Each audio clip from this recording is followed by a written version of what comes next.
Sir, ಈ final ಆಗಿ 2 ಪ್ರಶ್ನೆಗಳಲ್ಲಿ ಒಂದು ಪ್ರಶ್ನೆ ನಾನು ಮಾತಾಡ್ಬೇಕನ್ನೋದು, ಈಗ ಷೇರು ಮಾರುಕಟ್ಟೆಯಲ್ಲಿ ಹೂಡಿಕೆ ಮಾಡಿದವರು, ಮ್ಯೂಚುವಲ್ ಫಂಡಲ್ಲಿ ಹೂಡಿಕೆ ಮಾಡಿದಂಥವ್ರು, ಮಾಡ್ಬೇಕು ಅಂದ್ಕೊಂಡವರು, ಸೊ ಅವ್ರಿಗೇನು ಹೇಳೋಕ್ಕೆ ಇಷ್ಟಪಡ್ತೀರಿ? ಒಂದು ಪೀಸ್ ಆಫ್ ಅಡ್ವೈಸ್ ಏನಿಲ್ಲ. SIP ಅಂದರೆ ಮ್ಯೂಚುವಲ್ ಫಂಡ್ಗಳಲ್ಲಿ ಮಾಡಿದವರು ಯಾವುದೇ ಕಾರಣಕ್ಕೂ ಎದುರ ಅವಶ್ಯಕತೆ ಇಲ್ಲ. ಯಾಕೆ ಅಂತಂದರೆ ನೀವು ಅದು ಮಾರುಕಟ್ಟೆ ಬಿದ್ದಂಗೆಲ್ಲ ನಿಮಗೆ ಯೂನಿಟ್ಸ್ ಜಾಸ್ತಿ ಸಿಗ್ತದೆ. ಮೊದಲು 5,000 ರೂಪಾಯಿಗೆ ಒಂದು 100 ಯೂನಿಟ್ ಸಿಗ್ತಿತ್ತು ಅಂದರೆ ಇವಾಗ 120 ಯೂನಿಟ್ ಸಿಗ್ತಾ ಇದೆ. ಸೊ ನೀವು ಅದನ್ನು ಯಾವುದೇ ಕಾರಣಕ್ಕೂ ನಿಲ್ಸೋದು ಬೇಕಿಲ್ಲ. ಮ್ಯೂಚುವಲ್ ಫಂಡ್ ಹೂಡಿಕೆನ ಹಂಗೆ ಮಾಡ್ಕೊಂಡು ಹೋಗಬೇಕು. ಈಗ ಶೇರ್ ಮಾರುಕಟ್ಟೆಲಿ ಹೂಡಿಕೆ ಮಾಡಿರೋರು ಮಾಡಿರೋ ಹೂಡಿಕೆ ಯಾವ ಸಂಸ್ಥೆಗಳು ಮಾಡಿದೆ ಅದ್ರ ಫಂಡಮೆಂಟಲ್ಸು ಟೆಕ್ನಿಕಲ್ಲು ಎಲ್ಲ ಚೆನ್ನಾಗಿದೆ ಅಂದರೆ, ಇವತ್ತು ನೋಡಿ ಕಳೆದ ವಾರ FMCG ಅಂತೀವಿ, ಫಾಸ್ಟ್ ಮೂವಿಂಗ್ ಕನ್ಸ್ಯೂಮರ್ ಗೂಡ್ಸ್, ಆ ಸಂಸ್ಥೆಗಳು ಕೂಡ 52 ವಾರ ಅಂದರೆ ವರ್ಷದಲ್ಲಿ ಅತ್ಯಂತ ಕಡಿಮೆ ಬೆಲೆಗೆ ಕುಸಿತ ಕಂಡುಬಿಟ್ವು. ಅವೆಲ್ಲ ಕೆಟ್ಟ ಶೇರ್ಗಳ? ಕೆಟ್ಟವಲ್ಲ. ಜಾಗತಿಕ ಈ ತಲ್ಲಣಗಳಿಂದ ಈ 52 ವೀಕ್ಸಲ್ಲಿ ಲೋಯೆಸ್ಟ್ ಹೋಗಿ ಕೂತ್ಕೊಂಡ್ಬಿಟ್ವು. ಸೊ ಇದು ಹೇಳಬೇಕು ಅಂತಂದರೆ ಪ್ರತಿ ಕುಸಿತವು ಮುಂದಿನ ಜಿಗಿತಕ್ಕೆ ಮುನ್ನುಡಿ. ಹಾಗಾಗಿ ಬಿದ್ದಾಗ ತಗೋಬೇಕು. ಹೌದು, ಕುಸಿತು ಅಂದರೆ ಅದು ಮುಂದೆ ಎಗರುತ್ತೆ ಅನ್ನೋದಕ್ಕೆ ಅದು ಅಷ್ಟೇ, ಇಟ್ಸ್ ಎ ಸೈಕಲ್. 6 ಗಂಟೆಯಲ್ಲಿ ಇದ್ದಿದ್ದು 9ಕ್ಕೆ ಹೋಗಲೇಬೇಕಲ್ಲ ಮುಳ್ಳು. ಸೊ ಹಾಗಾಗಿ ಈಗ ನೀವು ಇನ್ವೆಸ್ಟ್ ಮಾಡಿಬಿಟ್ಟಿದ್ದೀರಾ, ಒಂದು 30%, 35%, 40% ಲಾಸಲ್ಲಿ ಓಡ್ತಾ ಇದೆ. ನಾನು ಕೇಳಿದ್ರೆ ಕಾಯೋದು ಉತ್ತಮ. ಈಗ ನಾನು ಯಾವಾಗಲೂ ಹೇಳೋದಷ್ಟೇ, ದ ಬೇಸಿಕ್ ಪ್ರಿನ್ಸಿಪಲ್ಲು ಬಿದ್ದಾಗ ಮಾರಬಾರ್ದು, ಮೇಲೆ ಏರಿದಾಗ ಮಾರಬೇಕು. ನಾವು ಉಲ್ಟಾ ಮಾಡ್ತೀವಿ. ಯಾವಾಗಲೂ ಇದನ್ನೇ ಮಾತು ಹೇಳ್ತೀನಿ. ಮೇಲೆ ಹೋದಾಗ ನಮಗೊಂದು ಆತ್ಮವಿಶ್ವಾಸ ಹೆಚ್ಚಾಗುತ್ತೆ, ಬೈ ಮಾಡ್ತೀವಿ. ಕೆಳಗೆ ಬಿದ್ದಾಗ ಆತ್ಮವಿಶ್ವಾಸ ನೆಲ ಕಚ್ಚಿರುತ್ತೆ, ಮಾರಿಬಿಡ್ತೀವಿ. ಮಾರಿ ಲಾಸ್ ಬುಕ್ ಮಾಡ್ಕೋತೀವಿ. That is real loss. Unless and until you sell it, it's a notional loss. ಹಾಗಾಗಿ ಅದು ಮಾರದೆ ಇಟ್ಕೊಳ್ಳೋದು. ಒಂದು ನಾನು ಹೇಳಿದೆ ಅಂತ ಇಟ್ಕೊಳ್ಳೋಂಗಿಲ್ಲ. ನಾನು ಯಾರೂ ಅಲ್ಲ. ಇದು ಎಜುಕೇಷನಲ್ ಪರ್ಪಸ್ಸಿಗೆ ನಾನು ಹೇಳ್ತಿದ್ದೀನಿ. ನಿಮ್ಮ ಷೇರುಗಳು ಅದರದ್ದು ನಿಜವಾದ ಮೌಲ್ಯ ಏನು ಅನ್ನೋದು ಫಂಡಮೆಂಟಲ್ಸ್ ನಿಮಗೆ ಗೊತ್ತಿದ್ದರೆ ಇಟ್ಕೊಳ್ಳಿ. ಇದನ್ನು ಸಾಧ್ಯ ಇಲ್ಲ ಅಂತಂದರೆ ನಿಮಗೆ ಬಿಟ್ಟಿದ್ದು. ಏನು ಮಾಡಬೇಕು ಅನ್ನೋದು ಅವ್ರವ್ರ ವಿವೇಚನೆಗೆ ಬಿಟ್ಟಿದ್ದು. ವಿವೇಚನೆಗೆ ಇದು ಮಾಡಿ ಅಂತ ಹೇಳುತ್ತಿರೋದಲ್ಲ, ನಿಮ್ಮ ವಿವೇಚನೆಗೆ ಬಿಟ್ಟದ್ದು. ಫೈನಲಿ ನಿಮ್ಮ ವಿವೇಚನೆಗೆ ಬಿಟ್ಟದ್ದು, ಎಸ್ಪೆಷಲಿ ಈ ವಿಚಾರಕ್ಕೆ ಸಂಬಂಧಪಟ್ಟಂತೆ. ಸರ್, ಕೊನೆಯದಾಗಿ ಒಂದು ಪ್ರಶ್ನೆ ಕೇಳಬೇಕು ಅನ್ಕೊಂಡೆ, ಬಹಳ ಮಹತ್ವದ ಪ್ರಶ್ನೆ ಇದು. ಎಮೋಷ್ನಲ್ಲು ಮತ್ತು ಉದ್ಯಮಕ್ಕೆ ಸಂಬಂಧಪಟ್ಟ ಎರಡೂ ಕೂಡ. ಅದು ಬೆಳ್ಳಿ ಮತ್ತು ಬಂಗಾರದ ಬೆಲೆ. ಬೆಳ್ಳಿ ಬೆಲೆ ಅಂತೂ ಗಗನಕ್ಕೆ ಏರಿದೆ. ಸೊ ಮೊನ್ನೆ ಒಂದು ಸ್ವಲ್ಪ ಡಿಪ್ ಆಯಿತು ಅಂತ ಗೊತ್ತಾಯಿತು. ಸೊ 24% ಕುಸಿತ, ಸ್ವಲ್ಪ ಅಲ್ಲ, 24% ETF ಗಳು. ಸೊ ಇದ್ರ ಬಗ್ಗೆ ಅಂದರೆ ಈಗ ಬೆಳ್ಳಿ ಬೈ ಮಾಡ್ಬೇಕು ಅಂದ್ಕೊಂಡಿರೋರು ಏನು ಮಾಡಬೇಕು, ಅಥವಾ ಸೆಲ್ ಮಾಡ್ಬೇಕು ಅಂದ್ಕೊಂಡ್ರೆ ಏನು ಮಾಡಬೇಕು? ಬಂಗಾರದ ಬಗ್ಗೆ ಏನು ಹೇಳಕ್ಕೆ ಇಷ್ಟಪಡ್ತೀರಿ? ಈಗ ಎಲ್ಲಿಯ ತನಕ ಜಾಗತಿಕ ಮಟ್ಟದಲ್ಲಿ ಅಸ್ಥಿರತೆ ಇರುತ್ತೆ ಅಲ್ಲಿಯ ತನಕ ಲೋಹಗಳ ಬೆಲೆ ಕಡಿಮೆ ಆಗೋದಿಲ್ಲ. ಬಂಗಾರನಂತೂ ನಾನು ಯಾವಾಗಲೂ ಹೇಳ್ತೀನಿ, ದುರಿತ ಕಾಲದ ಡಾರ್ಲಿಂಗ್ ಅಂತ. ದುರಿತ ಕಾಲ ಅಂದರೆ ಗೊತ್ತಲ್ಲ, ಕೆಟ್ಟ ಟೈಮ್, ಕಷ್ಟಕಾಲ. ದುರಿತ ಕಾಲದ ಡಾರ್ಲಿಂಗ್ ಅಂತ ಅದಕ್ಕೆ ಹೆಸರೇ ಕೊಟ್ಬಿಟ್ಟಿದ್ದೀನಿ. ನನ್ನ ಒಂದು ಲೇಖನದಲ್ಲಿ ನಾನು ಬಂಗಾರ ಅಂತಲೇ ಹೇಳೋದು. ದುರಿತ ಕಾಲದ ಡಾರ್ಲಿಂಗ್ ಅಂದರೆ ಬಂಗಾರ ಅಂತ. ಸೊ ಅದಕ್ಕೆ ಹೆಸರೇ ಕೊಟ್ಟಿದ್ದೀನಿ.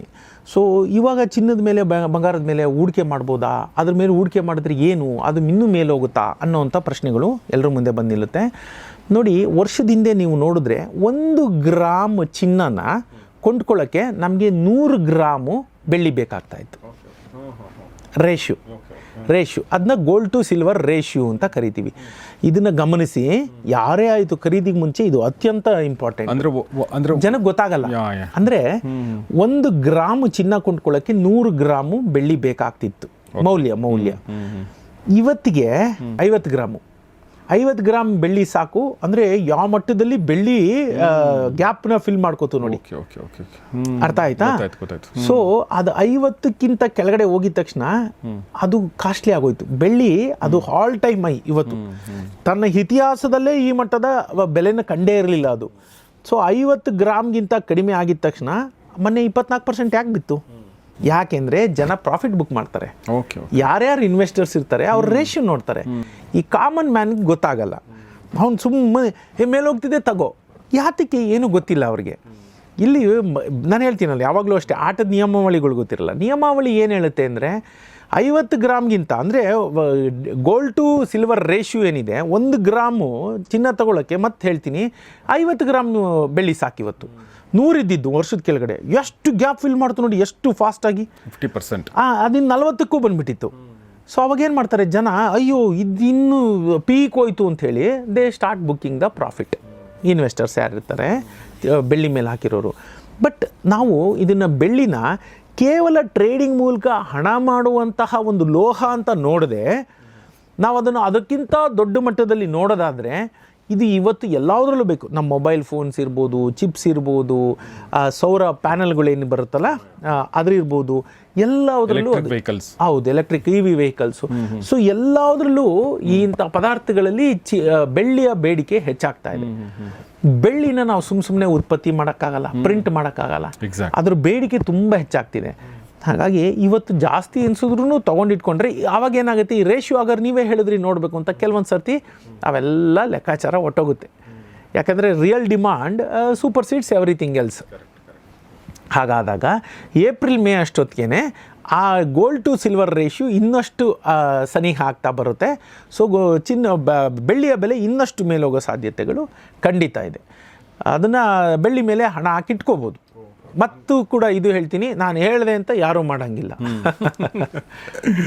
ಸೊ ಬಂಗಾರ, ಮಾತು ಬೆಳ್ಳಿ ಮೋರ್ ಬಂಗಾರ ಅಂದರೆ ಬಂಗಾರ ಅನ್ನೋದು ದೊಡ್ಡದು, ಬೆಳ್ಳಿ ಸ್ವಲ್ಪ ಕಡಿಮೆ ಅಂತ ಇದ್ವಿ. ಈಗ ಎರಡೂ ಈಕ್ವಲ್ ಅನ್ನೋ ಥರ ಆಗ್ಬಿಟ್ಟಿದೆ. ಮೊನ್ನೆ ಹಣ ಕ್ಲಾಸಲ್ಲಿ ನಾನು ಅದೇ ಬರೆದೆ, ಬಡವರ ಚಿನ್ನವಾಗಿರಲಿದೆ ಬೆಳ್ಳಿ ಅಂತ. ಎಸ್ ನಾನು ನೋಡಿದೆ ಅದನ್ನು. ಯಾಕಂದರೆ ಅಷ್ಟು ಫಾಸ್ಟಾಗಿ ಗ್ಯಾಪ್ ಫಿಲ್ ಆಗ್ತಿದೆ. ನಾನು ಇದನ್ನು ಮತ್ತೆ ಒಂದು ಎಜುಕೇಷನಲ್ ಪರ್ಪಸ್ಗೆ ಹೇಳ್ತಿದ್ದೀನಿ ಹೊರತು ನೀವು ಬೆಳ್ಳಿ ಮೇಲೆ ಹೂಡಿಕೆ ಮಾಡಿ, ಚಿನ್ನದ ಮೇಲೆ ಹೂಡಿಕೆ ಮಾಡಿ ಅಂತ ನಾನು ಹೇಳಕ್ಕೆ ಇಲ್ಲಿ ಕೂತಿಲ್ಲ.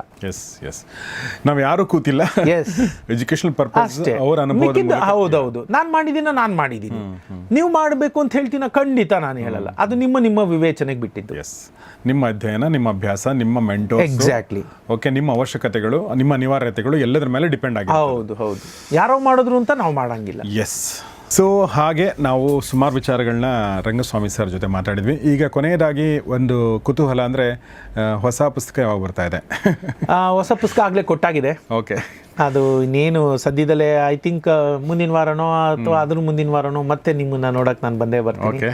ಆ ಪುಸ್ತಕ ಒಂದು ಕುತೂಹಲ ಹಾಗೆ ಉಳಿಸ್ಕೊಂಡು ಬಂದಿದ್ದೀವಿ. ಏನು ಎತ್ತ ಅನ್ನೋದು ಅದನ್ನು ನಿಮ್ಮ ಒಂದು ಚಾನಲಲ್ಲೇ ಫಸ್ಟೇ ಹೇಳೋಣ. ಅಲ್ಲೇ ಪುಸ್ತಕದ ಹೆಸರು, ಇನ್ನೊಂದು ಎಲ್ಲ ಏನು, ಅದ್ರ ಕಂಟೆಂಟ್ ಏನಿದೆ ಅದನ್ನೆಲ್ಲ ಹೇಳೋಣ. ಬಟ್ ಇದು ಏನಂತಂದರೆ, ಈ ಪುಸ್ತಕದ ಬಗ್ಗೆ ಒಂದಷ್ಟು ವಿವರ ಕೊಟ್ಬಿಡ್ತೀನಿ. ಏನಂದರೆ, ಇದು ಹಣಕಾಸು ಇದ್ದವ್ರಿಗೆ, ಇಲ್ದವ್ರಿಗೆ, ಮತ್ತು 20 ವಯಸ್ಸಿನವ್ರಿಗೆ, 30 ಆ ಥರ ಅಂತೇನಿಲ್ಲ. ಇದು ಎಲ್ಲ ಪ್ರತಿಯೊಬ್ಬ ಮನುಷ್ಯನಿಗೂ ಅದು ತಟ್ಟುವಂತಹದ್ದು ಬೇಕಾದಂತಹ ಪುಸ್ತಕ. ಅದೊಂದು ಮಾಡಿದ್ದೀರಿ, ಅದೊಂದು ಕುತೂಹಲ ಉಳ್ಕೊಂಡಿರಲಿ. ಒಂದು 10-12 ದಿನ ಮತ್ತು ಅದನ್ನು ರಿವೀಲ್ ಮಾಡೋಣ. ಎಸ್, ನಾವು ಬಹುಶಃ ಫೆಬ್ರವರಿ ಫಸ್ಟ್ ವೀಕಲ್ಲೋ ಸೆಕೆಂಡ್ ವೀಕಲ್ಲೋ ಮತ್ತೆ ಸರ್ ಬರ್ತಾರೆ. ಸಾವಣ್ಣ ಮತ್ತು ನಮ್ಮ ರಂಗಸ್ವಾಮಿ ಜೋಡಿ ಇನ್ನೊಂದು ಪುಸ್ತಕ ನಿಮಗೆ ತರ್ತಾ ಇದೆ. ಸರ್, ನಾನು ನಿಮ್ಮ ಜೊತೆ ಫೋನಲ್ಲಿ ಮಾತಾಡ್ತಿರ್ಬೇಕಾದ್ರೆ ಒಂದು ವಿಚಾರ ನಾನು ಅಂದ್ಕೊಂಡೆ, ಈ ವಿಚಾರವನ್ನು ಮಾತಾಡಬೇಕು ಅಂತೇಳಿ. ಅದೇನೆಂದರೆ, ಜನಸಾಮಾನ್ಯರು ನಾವು ಹೇಗೆ ನಾವು ನಮ್ಮ ಒಂದು ಸ್ಟಾಕ್ ಮಾರ್ಕೆಟ್ ಬಗ್ಗೆ ಇರಬಹುದು, ಬಿಸ್ನೆಸ್ ಬಗ್ಗೆ ಇರಬಹುದು, ನಾವು ಅಧ್ಯಯನ ಮಾಡೋದು ನಿಮಗೆ ಗೊತ್ತು. ನಾವು ಮಾಧ್ಯಮಗಳು ನೋಡ್ತೀವಿ, ಯೂಟ್ಯೂಬ್ ನೋಡ್ತೀವಿ, ಫೇಸ್ಬುಕ್ ನೋಡ್ತೀವಿ, ಎಲ್ಲ ಮಾಡ್ತೀವಿ. ಬಟ್ ನೀವು ಇದಿರಲ್ಲ, ರಂಗಸ್ವಾಮಿ ಮೂಕನಹಳ್ಳಿ, ಹಣಕಾಸು ವಲಯದಲ್ಲಿ, ವಿತ್ತ ವಲಯದಲ್ಲಿ ನೀವು ಒಂದಿಷ್ಟು ಜರ್ನಿ ಮಾಡಿದಂಥವ್ರು, ಒಂದಷ್ಟು ಸಾಧನೆ ಮಾಡಿದಂಥವ್ರು. ನೀವು ಹೇಗೆ, ಹೌ ಡು ಯು? ಹೌದು, ನಾನು ಏನಂತಂದರೆ ಮಿನಿಮಮ್ಮು ನಾನು ಯುರೋಪ್ಗೆ ಸಂಬಂಧಪಟ್ಟಂಥದ್ದು ಒಂದು 3-4 ಪೇಪರ್ ಪ್ರತಿದಿನ ಓದ್ತೀನಿ. ಅಲ್ಲೇನಾಗ್ತಿದೆ ಅದು ಡಿಜಿಟಲ್ಲು ಇರ್ಬೋದು, ಮೋಸ್ಟ್ ಪ್ರಾಬಬ್ಲಿ ಎಲ್ಲ ಡಿಜಿಟಲ್ಲೇ, ಅದು ಸಬ್ಸ್ಕ್ರೈಬ್ ಮಾಡ್ಕೊಂಡು ಬಿಟ್ಟಿರ್ತೀನಿ. ಅದನ್ನು ಒಂದಷ್ಟು ಓದ್ತೀನಿ. ಅಮೆರಿಕದಲ್ಲಿ ಏನಾಗ್ತಿದೆ ಅಂತ ಅಲ್ಲಿಗೆ ಸಂಬಂಧಪಟ್ಟ ವಿತ್ತ ಜಗತ್ತಿಗೆ ಸಂಬಂಧಪಟ್ಟ ಪೇಪರ್ಗಳೇ ಎಲ್ಲ, ಅವುಗಳನ್ನ ಒಂದಷ್ಟು ಓದ್ತಾ ಇರ್ತೀನಿ.